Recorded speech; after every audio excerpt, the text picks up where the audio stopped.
मतलब कि आगे तो हमने ये स्टडी कर लिया है कि किस तरीके से उन्होंने डिमांड की और किस तरीके से मार्जिनलाइज के अकॉर्डिंग लॉ भी अप्लाई की है गवर्नमेंट ने।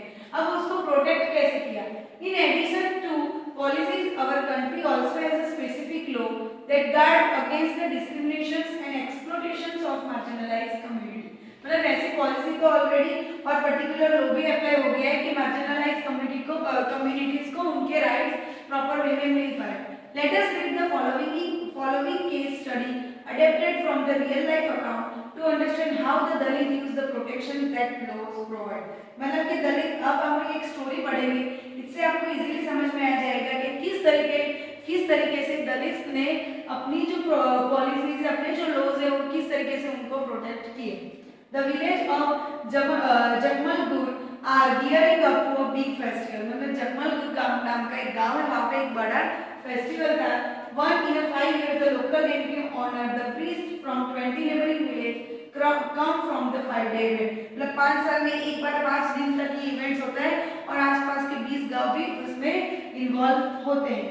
The ceremony began with a number of Dalit community washing the feet of all priests and the bathing in the water used for this। मतलब कि ये जो इवेंट है उसकी स्टार्टिंग सेरेमनी क्या होता है, मतलब किस तरीके से स्टार्टिंग होता है कि जो दलित पर्सन होता है वो प्रीस्ट, मतलब जो साधु महात्मा होते हैं, उनके पैर धोते हैं और उसी पानी से उस दलित को नहाना होता है। In Jagmalpur, the person who performed this task belonged to Ratnam's family. मतलब कि इस बार जो ये था तो कौन सी फैमिली? रत्नाम नाम की एक लड़का था, उसकी फैमिली को ये रिचुअल्स परफॉर्म करना था। His father and grandfather had both performed the same task before him। उससे पहले उसके दादा और उसके पापा ने भी same task, same rituals follow किया था। Thought they were never allowed to enter the temple। So they were never allowed to enter the temple and this ritual was viewed as a great honor based on them on this special occasion। मतलब उसके बावजूद भी उनको मंदिर में जाने की permissions नहीं थी और ना ही उनको प्रॉपरली उनकी इक्वल समझा जाता था। Now it was the Ratnam's turn। Ratnam was all of 20 years studying engineering in a nearby college and he refused to perform the rituals। मतलब कि अब रत्नाम की बारी थी, वो 20 साल का था और वो एक इंजीनियरिंग कॉलेज में पढ़ रहा था, तो उसने ये रिचुअल्स परफॉर्म करने से मना कर दिया। He said that he had no faith in this practice and that is the family members were forced to perform these rituals because they were Dalit। मतलब कि उसने बोला कि ये सारी प्रैक्टिस इस प्रथा में बिलीव नहीं करता है, बट उसकी जो फैमिलीज है उन लोगों ने उसको फोर्स किया कि बोला कि हम दलित फैमिली से बिलोंग करते हैं तो हमको ये करना चाहिए। Ratnam's refusal angered both the powerful caste in the villages and some families from this community। मतलब उसने ये जो रिफ्यूज किया उसके अगेंस्ट, मतलब कि उसके अगेंस्ट उन पे गुस्सा हुए खुद जो पावरफुल कम्युनिटी वाले लोग थे, प्रीस्ट थे, वो भी, और उसके कम्युनिटी के कई लोग भी उससे गुस्सा हुए। The powerful castes were shocked that such a young one had a guts to refuse। जो पावरफुल कास्टेस है उनको लगा कि ये इसने छोटा बच्चा, उसमें कितनी गट्स है कि ये रिफ्यूज, मतलब कि उसको मना कर रहा है। They believed that it was Ratnam's education which allowed to him that imagined that he could start the company himself with them। तो फिर वो ये समझने लगे कि इसके एजुकेशन का प्रताप है, इसके एजुकेशन के कारण है कि उसमें उसको ये अलाउ किया गया, या ये सोच रहा है कि वो पावरफुल कास्ट से प्रीसेट्स के कंपेयर में इक्वल है। Those from the Ratnam's own caste were fearful of angering the powerful। मतलब कि रत्नम की कास्ट कम्युनिटी वाले लोग भी बहुत ही उनसे बहुत ही एंगर, मतलब गुस्सा, जो पावरफुल कास्ट के गुस्से से डर रहे थे। Many worked on their field as a daily wage laborer। मतलब उनमें से कई लोग वहाँ पे डेली तौर पे डेली लेबर के बेस पे काम करते थे। If the dominated classes decided to not call them, then what would they earn and how would they survive? तो ये लोग ऐसा सोचते थे कि ये पावरफुल कास्ट अगर हमको अपने यहाँ पे काम पे नहीं रखेंगे तो हम कैसे पैसे कमाएंगे, हम किस तरीके से जिएंगे। They also declared that the word of the local deity would strike them if they refused to give in। Ratnam argued that not a single Dalit had ever entered the temple, so how could they get angry with that। मतलब कि वो लोग तो, रत्नम का कहना यही था कि वो लोग तो उसको किसी भी दलित को टेंपल में एंट्री नहीं देते हैं, तो फिर उन लोगों को उनसे एंट्री होने का कोई सवाल ही नहीं उठता है। The powerful castes decided to teach the Ratnam a lesson। जो पावरफुल कास्ट है उन्होंने रत्नम को पाठ His community was ordered to ostrich him and his family, and everyone was told that no one should speak or do any work of them or with them. मतलब कि ये जो powerful cast है उन्होंने ऑर्डर दिया कि रत्नम और उसकी फैमिली को गांव से बाहर निकाल दिया जाए और कोई भी पीपल उसके साथ बात नहीं करेगा, ना ही उनके साथ काम करेगा. One night, some man entered that part of the village and set his hut on fire. मतलब कि एक बार विलेज के कई पार्ट्स में से कई लोग आए और उनकी झोपड़ी को, उसकी जो हट है उसको जला दिया. He managed to escape with his mother. Ratnam then went to file a case in a local police station under the Scheduled Caste and Scheduled Tribes Act. मतलब कि इसके अकॉर्डिंग फिर रत्नम ने जो शेड्यूल कास्ट और शेड्यूल एक्ट है जो 1989 में अप्लाई किया गया था हमारे कॉन्स्टिट्यूशंस के अकॉर्डिंग, तो उसके अकॉर्डिंग उन्होंने इन लोगों के खिलाफ पुलिस स्टेशन में केस फाइल किया. Other Dalit families still did not come out in his support as they were scared that a similar fate might await them if they spoke out. पर उसमें से उनकी कम्युनिटी के कोई लोग ज्यादातर नहीं है उसको सपोर्ट करने के लिए, क्योंकि वो लोग डरते थे. वो लोग ऐसा सोचते थे कि अगर हमने कुछ बोला तो हमारे साथ ही सेम सिचुएशंस होगी. The case was picked up the local media that led to many journalists visiting the village. मतलब कि ये जो केस था पूरा ही मीडिया में बहुत ही ज्यादा एक्सपोज हो गया और बहुत ही उसकी बातें तो जर्नलिस्ट वो लोग स्पेशल इस गांव में आए. Ratnam was written about the symbol of Dalit actions and the ritual was followed, but his family was forced to move out as they continued to ostracized by the powerful castes in the village. मतलब उसने उसके बारे में बहुत कुछ articles में लिखा, magazine में उसको वो बातें पब्लिश भी की, पर फिर भी उसके फैमिली वाले उसको मना बोल रहे थे कि अगर तू ऐसा करेगा तो हमारी फैमिली के लिए प्रॉब्लम क्रिएट हो जाएगी. बट उसी के अकॉर्डिंग अगर उनकी बात नहीं सुनी तो गवर्नमेंट ने एक और बिल अप्लाई किया था for the Dalit community, the scheduled caste and scheduled tribes act 1989, जिसको बोलते हैं एट्रोसिटी. एट्रोसिटी एक्ट के अकॉर्डिंग ये होता है कि एनी नॉर्मल सिटीजन या powerful communities violate the fundamental rights of Dalits, so according to that law they will be punished. This act was framed in 1980 in response to demand made by Dalit and others that the government must take seriously that the ill treatment and the humiliations Dalit and tribal groups face in everyday sense. मतलब कि ये act क्यों follow किया गया है, क्यों apply किया गया है, क्योंकि हर रोज के टाइम पे अगर जो दलित लोग हैं उनके साथ बहुत ही इल बिहेवियर, गंदा बिहेवियर, उनको ह्यूमिलेट किया जाता था, तो उन लोगों ने गवर्नमेंट को डिमांड किया कि आप इसके बारे में स्ट्रिक्टली कुछ action low. During this it had while such treatment had persisted for a long time, it had acquired a violent character in late 19th century and 19th century. During this period, in the part of southern India, a number of assertive Dalit groups came into being and asserted their rights. They refused to perform their so-called caste duties, instead on being treated equally. मतलब उसके कारण ये centuries में 1970 to 1980 के centuries में जो दलित लोग थे उन्होंने बहुत ही अपोज किया और उनके लिए जो पहले से जो रिजर्व ड्यूटीज थे उनको उन्होंने अपोज किया और बोला कि हमको भी इक्वल राइट्स मिले. Like Ratnam, they refused to follow the practices located in the humiliations and exploitations of Dalits. This resulted in the more powerful caste unleashing violence against them. In order to indicate the government that untouchability law still being practiced in this most egregious manner, Dalit group demanded new law. मतलब कि ये जो untouchability वाला law तो already apply हुआ ही था, फिर भी लोग उसको प्रॉपर वे में फॉलो नहीं कर रहे थे, तो जो दलित से उन लोगों ने नए रोल के लिए नए लॉ के लिए अप्लाई करने को बोला and various of violence against the Dalit and prescribed the stringent punishment for those who engaged in that. मतलब जो लोग इसमें इन्वॉल्व हो उन लोगों को बहुत ही हार्डली पनिश किया जाए. Likewise, throughout the 19th century and 18th century, Adivasi people successfully organized themselves and demanded equal right and for their land and resources to return them.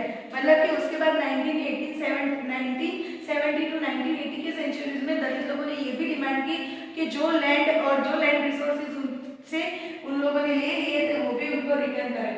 They too had to face the anger of powerful social groups and were subject to greater deal of violence.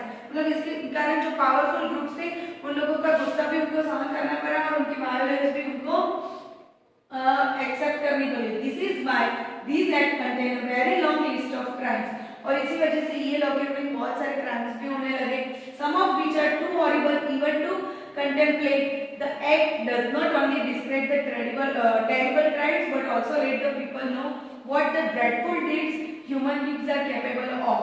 मतलब कि ये law के कारण बहुत crimes हुए, पर उसके अलावा भी वो जो लोग हैं, मतलब कि जो ह्यूमन बींग्स है, पावरफुल ह्यूमन बींग्स, उनका एक डरावना चेहरा, उनका एक वायलेंट फेस भी नजर आया। On this sense, laws such as this seek of both punish as well as influence the way think and act. The act distinguishes several levels of crimes. First, it lists mode of humiliations that are both physically horrific and morally reprehensible and seek to punish those, मतलब कि लोगों को और normally physically भी या mental भी अगर किसी को टॉर्चर किया जाए तो ये लोग के अकॉर्डिंग किस तरीके से उनको पनिश किया जाएगा। Force a member of scheduled caste or scheduled tribe to drink or eat any edible or obscene substances, मतलब उन लोगों को कुछ फोर्सफुली कुछ ऐसे सब्सटेंसेस जो ना गलत हो वो खाने का अगर उनको फोर्स किया जाए।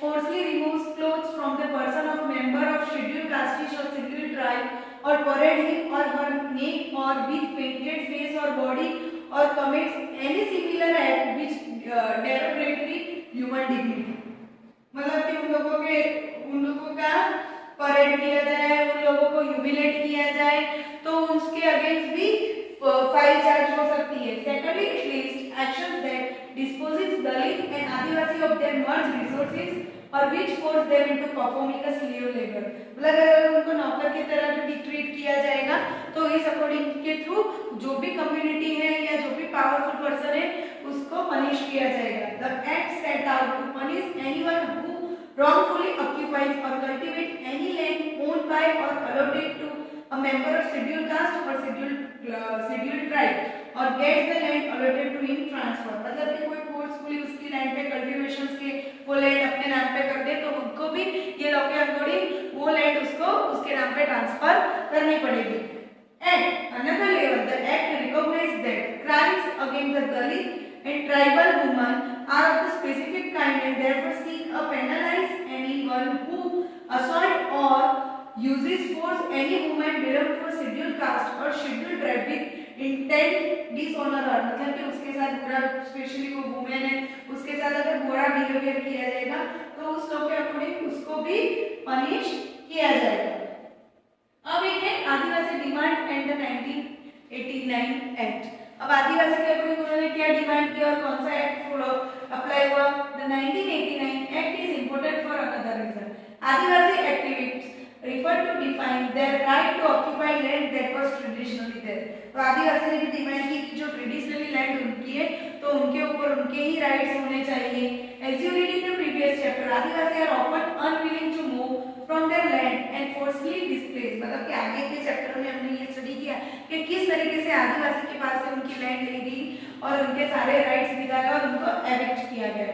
They have also pointed to fact that this act morally confirms what has already been promised to tribal people in the constitutions, that land belonging to a tribal people cannot be sold or bought by non-tribal people। मतलब कि वो बोल रहे हैं कि ये भी एक लॉ अप्लाई करना चाहिए कि जो ट्राइबल पीपल की लैंड है ना कोई बॉट कर सके ना कोई बॉट कर सके ना कोई सोल्ड कर सके एनी नॉन ट्राइबल पीपल। और in cases where this has happened, अगर ऐसा हो तो the constitution guarantee that the right of tribal people repossess their land, मतलब ये कॉन्स्टिट्यूशन की रिस्पांसिबिलिटी है कि उनके जो लैंड है उनके जो राइट्स है उनको वापस मिले। सिक्के जानवर आदिवासी एक्टिविस्ट, सिक्के जानवर नाम के एक आदिवासी एक्टिविस्ट है, मतलब कि एक आदिवासी के मेन लीडर थे, has also pointed out that one the violators of constitutions right guaranteed to tribal people are government in a various state of India. For it, they who allow the non-tribal importers in form of tribal merchants, paper mills, etc. to exploit the tribal land and forcefully evict tribal people from their traditional forest in the process of declaring forest and this as a reserve or as a sanctuary। मतलब कि उन्होंने ये भी बोला कि कोई बहुत सारे बड़े-बड़े मर्चेंट्स और इंडस्ट्रियल्स होते हैं वो जो फंडामेंटल राइट्स उनके वायोलेट करते हैं और जो आदिवासी उनकी जो खुद की जो लैंड होती है उसको वो फोर्सफुली ले लेते हैं और उनको एविक्ट क्लियर कर देते हैं, मतलब निकाल देते हैं और उनको वहां पे सेंचुरी बनानी है, नेशनल पार्क बनाने, ऐसी बातें बोल के ही वो ले लेते, तो वो भी नहीं होना चाहिए। She has also noted that in cases where tribal have already been evicted and cannot go back to their land, they must be compensated। मतलब कि अगर ऐसा कोई केसेस हो कि उन लोगों ने उनकी लैंड ले ली हो, तो उसके अकॉर्डिंग उनको कुछ कंपेंसेशन मतलब प्रॉपर मनी भी देना चाहिए। That is the government must draw up, और ये गवर्नमेंट का ही ध्यान मतलब responsibility, plan and policy for their to live and work as well as. After all government spend a large sums of money. इसी वजह से गवर्नमेंट ने एक प्रॉपर प्रोसीजर रखी है कि अगर कोई इंडस्ट्रियलिस्ट है, अगर कोई मर्चेंट है, वो जो आदिवासी की जो लैंड है वहां पे अपनी इंडस्ट्रीज एस्टेब्लिश करना चाहते हैं, तो उसको प्रॉपर प्रोसीजर में ये फॉलो करके ही वो कर सकते हैं, क्योंकि गवर्नमेंट है उसके लिए वो large some of money building industry और अदर प्रोजेक्ट के लिए बहुत ज्यादा पैसे भी लगाते हैं। So why should they be reluctant to spend even very modest amounts of rehabilitating the displaced। तो इसी वजह से वो ये प्रोसीजर इसीलिए पीपल को फॉलो करने बोलते हैं, क्योंकि गवर्नमेंट उसके अकॉर्डिंग भी बहुत सारे मनी भी स्पेंड करते हैं, तो वो उनकी भी एक रिस्पॉन्सिबिलिटी और उनकी भी एक बिहाफ में ये वर्क कर सकते हैं कि जो भी कर सकता है वो प्रॉपर प्रोसीजर को फॉलो करके ही करना पड़ेगा। अगर कोई प्रॉपरली प्रोसीजर ना फॉलो करे तो उसको भी उस एक्ट के अकॉर्डिंग पनिश किया जाएगा। तो यहाँ पे हमारे ये जो चैप्टर कंप्लीट होता है, तो यहाँ पे एक कंक्लूजन है, मतलब कि शॉर्ट में आपको समरी दी है कि इस चैप्टर में हमने क्या क्या स्टडी किया। As we can see, the existence of right or law or even a policy on paper does not mean that exist in reality। मतलब कि अगर कोई भी पॉलिसी पेपर में अप्लाई की गई हो, तो इसका मतलब ये नहीं कि रियलिटी में भी वो अप्लाई हो जाए, उसके लिए कुछ स्टेप्स लेने पड़ते हैं। People have had to constantly work or make an effort to translate these into principles that guide the actions of their fellow citizens or even their leaders। The desire for equality, dignity and respect is not new। मतलब कि अपने के लिए self respect, dignity रखना वो कोई नई बात नहीं है। It has exist in different form throughout our history as you have seen in this chapter। मतलब ये पहले से नहीं पर हमारी हिस्ट्री में ऑलरेडी ये चल रहा है जो हमने इस चैप्टर में स्टडी किया है। Similarly, even in a democratic society, similar process of struggle, writing, negotiations and organization need to continue। मतलब कि ये सब कोई नई बात नहीं है, ये ऑलरेडी हिस्ट्री में पहले से ही चलता आ रहा है, तो हमको उसको फॉलो ही करना चाहिए। यहाँ पे कन्फ्रंटिंग ऑफ मार्जिनलाइजेशंस क्या है, इसके यूजेस कैसे है, फिर कौन से एक्ट अप्लाई हुए, किस तरीके से लोगों ने मार्जिनलाइज कम्युनिटी ने डिमांड की,